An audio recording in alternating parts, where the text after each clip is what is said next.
ఈరోజు స్థానిక లయన్స్ క్లబ్లో సిపిఎం జిల్లా విస్తృత సమావేశం జరిగింది. ఈ సమావేశానికి అధ్యక్ష వర్గంగా జేఎన్వి గోపాలన్, పివి ప్రతాప్, గీతా గోపాలన్, చింతకాయల బాబురావు, డి కళ్యాణిలు వ్యవహరించారు. ఈ సందర్భంగా మంత్రి సీతారాం మాట్లాడుతూ విశాఖ ఉక్కు పరిశ్రమ ప్రైవేటీకరణ ఆపాలని, లేకుంటే సిపిఎం ఆందోళన సాగిస్తుందని తెలిపారు. కేంద్రం ప్రవేశపెట్టిన బడ్జెట్లో ప్రాధాన్యత రంగాలకు నిధులు తగ్గించడం పేద ప్రజలపై భారాలు వేసే విధంగా ఉన్నదని విమర్శించారు. బీజేపీకి చాలా ఎవరు గౌరవం తగ్గింది.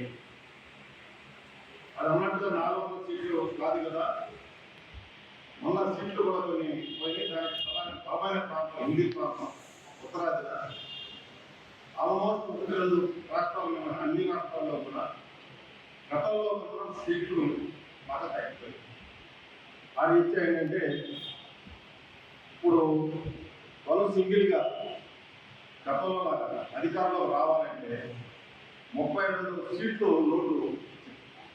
ఈ 32 సీట్లు భర్తీ చేసుకుని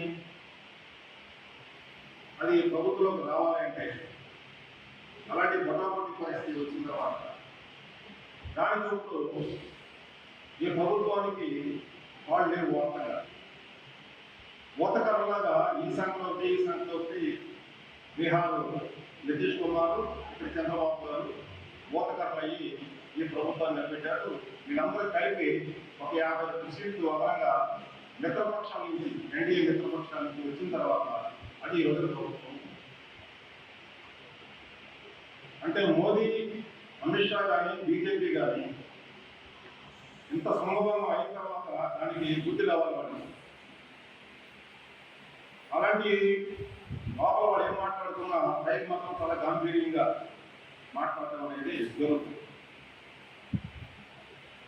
అంటే